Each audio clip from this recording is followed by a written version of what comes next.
Hey guys, enter the stars, and let's find out what exactly they don't want us to see. As I showed on previous videos, my Interstellar decode was banned in the entire world. None of the platforms would allow this video to be up. So what are we going to do? We're going to remaster the video. We're going to take the information from it, and we're going to present it here without clips from the film so that this information can be shared with everybody. Now, as you guys know, we were all hot on the heels of this 5th of November date. We compared it to Samhain, which is related to Imbolc and related to Halloween. All of it is Druid, pagan sacrifice. We proved that in previous videos. But what we didn't know is that November 5th was the release date of the film Interstellar in 2014. Now, this is nuts. This film actually foreshadows the Paris bombings, and we're going to get to that in a minute. But for now, we're going to look at some of the eerie synchronicities as we remaster the information, represent it to you, and so that you guys can see the truth. Now, this released on 5th of November, just like I said. And the interesting thing about this date is that it does, in fact, relate back to Halloween. This is Halloween. We also understand that Halloween, October 31st, in the other calendars, is in fact 11/13. The date of the bombings, it is Friday the 13th. The date of the Paris bombings is in fact the date of Halloween. I'll show you that right now. November 13th.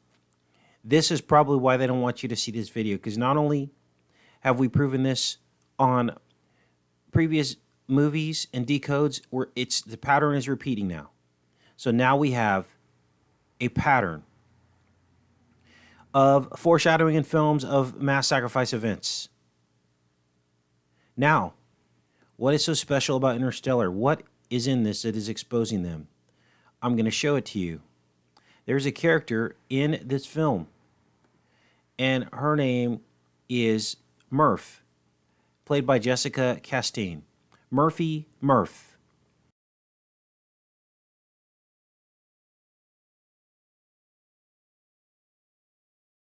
Now, when I look up Murphy, it is the same as the demon from hell, Mephistopheles. This was in a 1926 film called Faust. They profiled Mephistopheles, Murphy. And it just so happens the girl in this film, her name is Murphy. Now, when I do a Google search on Mephisto Company, look what comes up. It is a French company, a French shoe company. You can't make this stuff up. I didn't type in shoe company, I typed in Mephisto Company, and pops this very bizarre world's finest footwear Mephisto French company. Okay, now this was a year ago, you guys, a year, and this company is based out of Sarrebourg, France, as you can see here. So we've got the France component, we have the Mephisto component, Murphy. We have the Halloween component, the 5th of November, that we've proven. We're putting this entire thing together. And lo and behold, in the script, I looked for shoe references, and there are many. The film actually opens with the first words, shake a leg, Murph, get your move on. There's your foot shoe reference to her. And then later, they mention Murph. And you know, your kids know it, especially Murph. And after the end of this dialogue, school says you're going to follow in my footsteps. There's the footsteps, the shoe reference. Now, Matthew McConaughey is MM. There's an additional MM reference. Okay, 1313 alphanumerically. And I mentioned 1313 in the decode that was blocked worldwide. They're pointing forward to 1113. How do I know? Here is another interesting, bizarre connection. This film released also in the UK, right over there near where this is happening, on November 7th. November 7th is the 311th day of the year. Remember, 311 was Japan's 9/11, and 11/13 is when this all happened. There's your 11/13 encoded in the 311. So these people are very, very accurate about this stuff, almost on a supernatural level. Also, we had the Georgia Guidestones Cube that had the MM on it.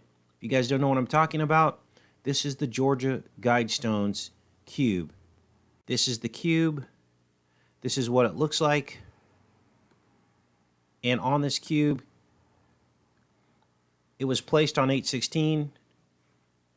That just so happened, here's the MM here, just so happened to be the exact day, 9/30, was the day that the first diagnosed case of Ebola on American soil in Dallas, Texas. Okay. Also, on 9/30, the following year, just weeks ago, the film The Walk released. And 9/30 is 44 days before the Paris bombings. Obama's the 44th president. Now, Anne Hathaway, the lead female, was born on November 12th. She was 33 when the film released. I'll say that again. Anne Hathaway, the lead female, was born on November 12th in this film. This is Anne Hathaway.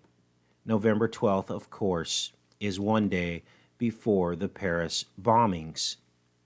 So that will be her legacy, the Paris bombings, and her birthday falling on roughly the same day, because in France, it's the next day, right? Here's her birthday here. I'm starting to wonder if they make all these birthdays up. Now, there are more personal synchronicities within this film.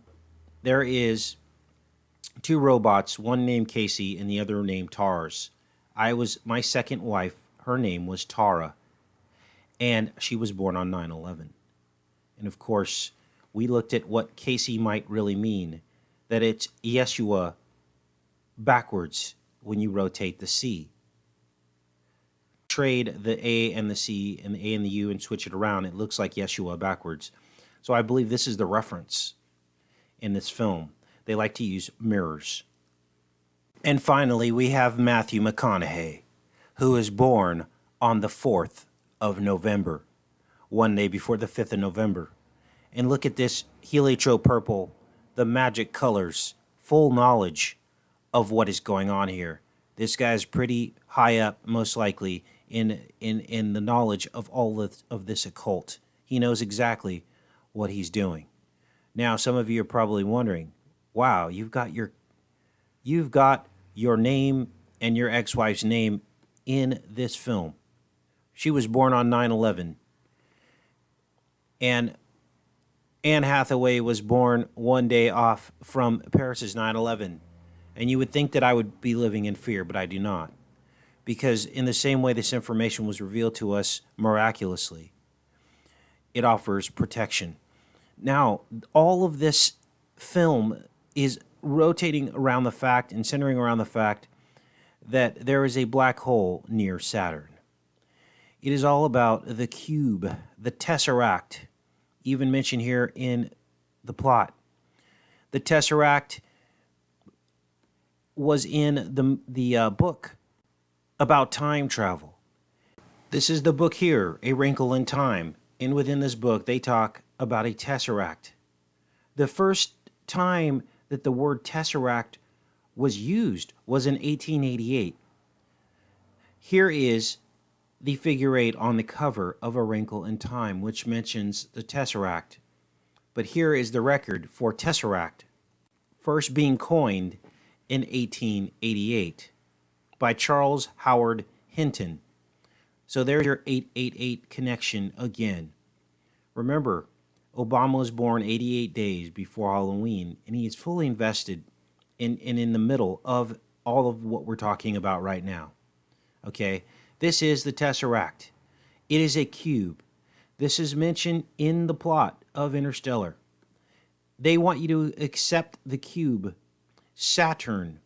The north pole of Saturn is a cube. Here are some pictures of the north pole of Saturn.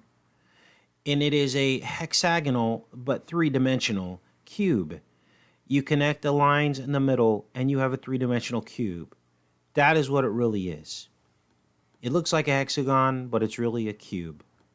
This is what rules our reality. This is what rules the evil in this world. This is the eye of evil. We have the eye of good and the eye of evil. And inside your eye, it's lined with the rods and cones in a honeycomb matrix. We've showed that to you guys many times. Okay? Now we're going to get into some of the other parts of this film that maybe I haven't covered yet. We're going to go through this film with a fine-tooth comb. We're going to do screenshots. See if we can't fill in the rest of the blanks. But the French connection is real.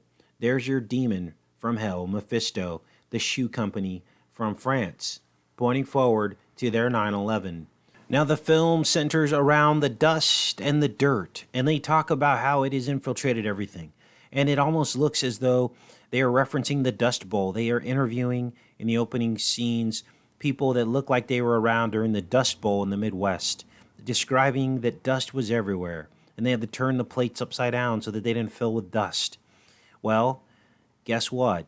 The World Trade Center turned to dust. Guess what? Sandy Hook Elementary was dustified to erase all evidence of what happened. Guess what? The curse in the Bible was the curse of the dust. The serpent was told, you will go upon your belly and eat dust all the days of your life. And then miraculously, Cain also was given a curse of dust, that the fields would not yield his crops. And that is exactly what happened in the opening of this film. The crops would not grow anymore, basically mimicking the story of Cain. And these are the Canaanites that they're talking about, always trying to find a way out of the curse, into the stars. Do you now understand what is really going on here? And they're trying to drag you into their deception. But there is only one way off this planet, and that is Jesus Christ. Not their promises of finding other worlds and planets. This one has to live out its destiny. And Jesus is the only way to the Father is through the Son. So when I say enter the stars, it means something completely different than what these people are talking about. We are talking about our place outside of the prison, the honeycomb prison, outside of the matrix of the inner eye, and past and on through to the white light of heaven. Heaven is where we will go if we believe. Because it isn't about another planet and these people providing the solution. It's about us knowing exactly what the Bible says, that all will know his name when he returns. We all know who he is. We will all see him all together. We won't have to go anywhere. He is coming for us.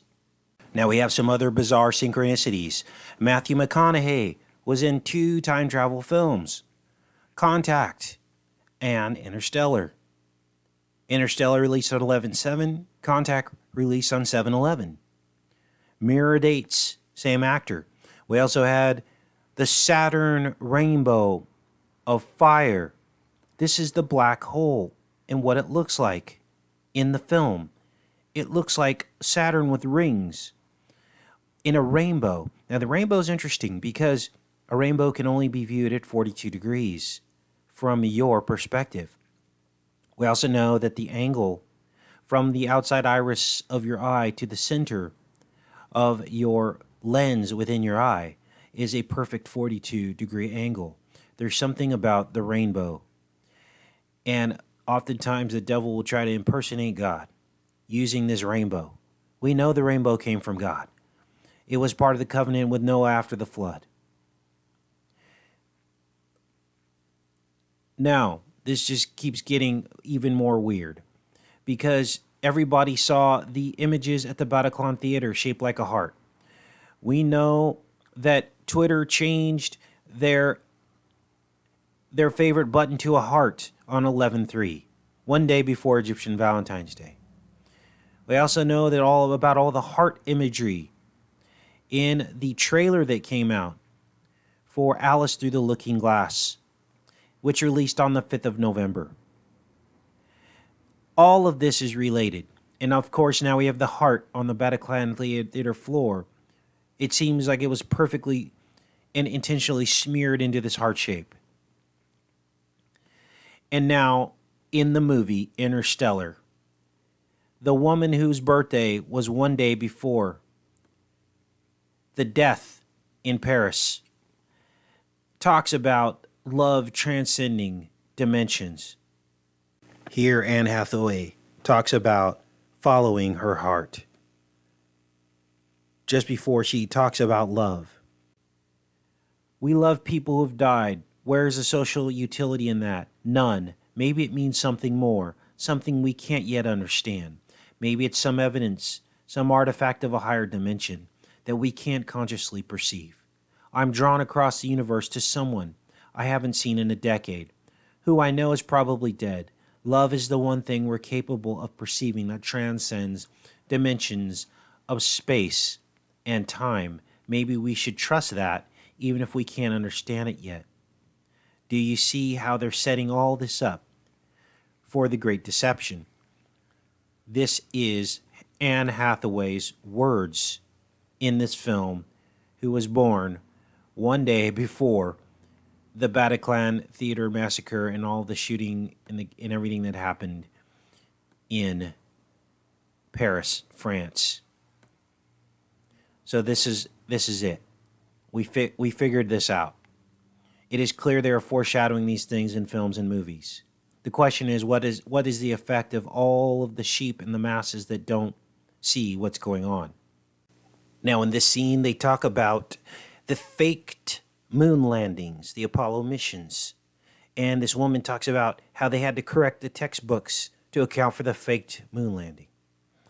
And that it was done to bankrupt the Soviet Union, to get them invested in trying to come up with rockets to get to the moon. And so the woman that is explaining this in the scene is framed as a lunatic, crazy person. And she says we should talk about what's going on this planet instead of exploring the universe. And do you see the juxtaposition? Okay, they're making the people who understand the truth look like they're crazy. And that they're making the mainstream people be the ones who want to explore the stars, right? Explore what's above, okay? Which is the deception. And Mephisto got into a fist fight with several of her classmates over this Apollo nonsense. Mephisto fist fight. I still don't think your bookshelf is trying to talk to you. This is when the books fall out of the bookshelf. Remember, Mephisto is the shoe company. And here's the scene right after he says your bookshelves are not trying to talk to you, Mephisto, the shoe company.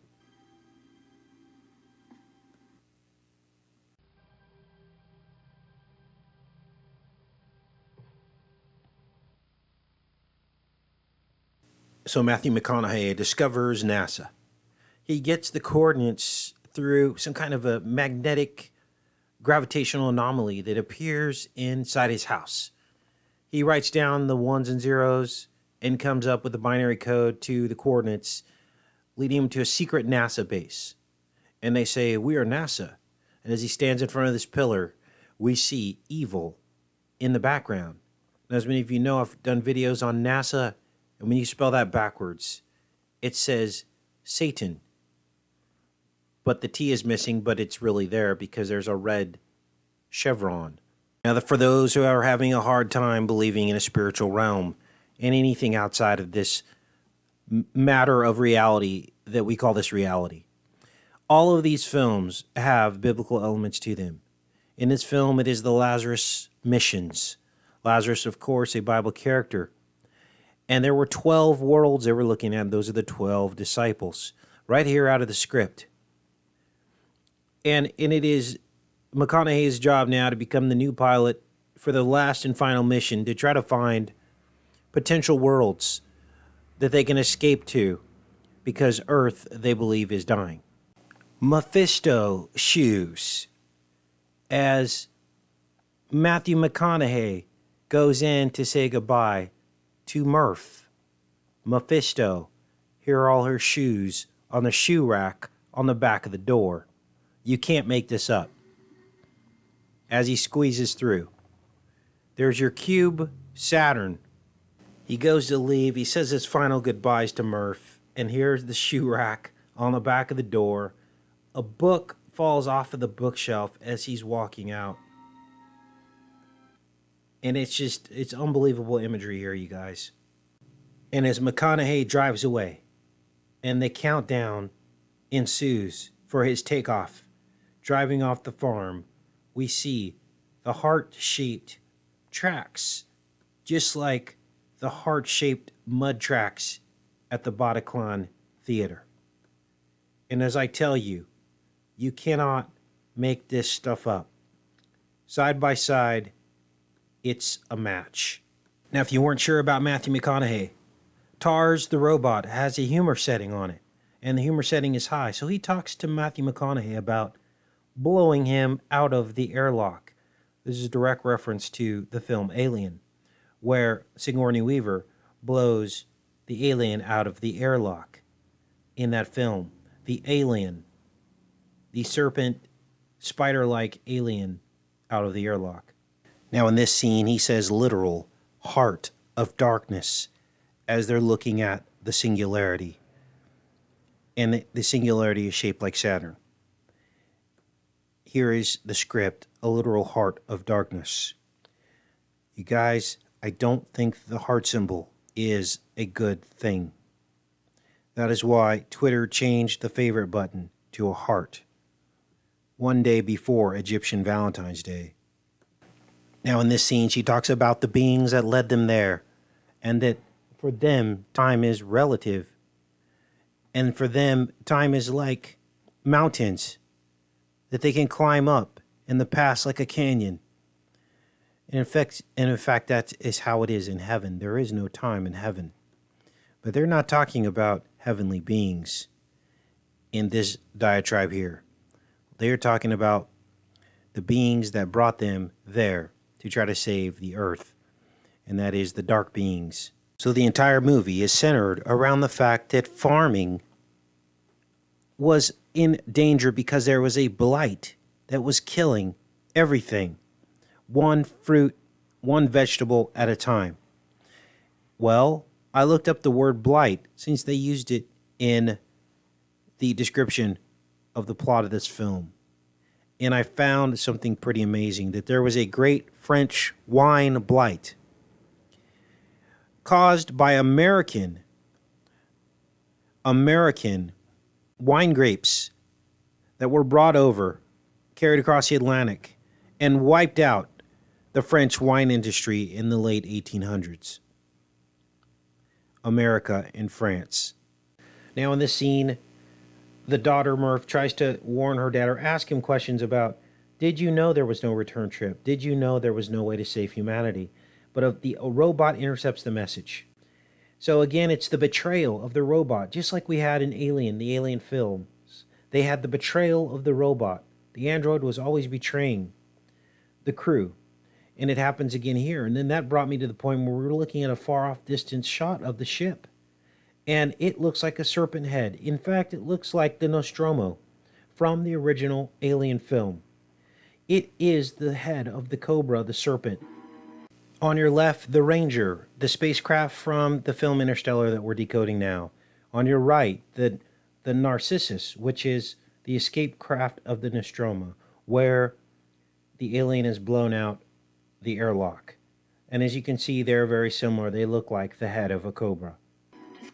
And we see that now we get the reference of blowing them out the airlock because the ships are almost identical. And the joke is, when Ripley blows the serpent out the airlock, the serpent really never leaves. It's always with us. The serpent will be cursed to go upon its belly and eat dust the rest of the days of its life. Cain carried the serpent's seed. That's why he was also cursed to the dust as well.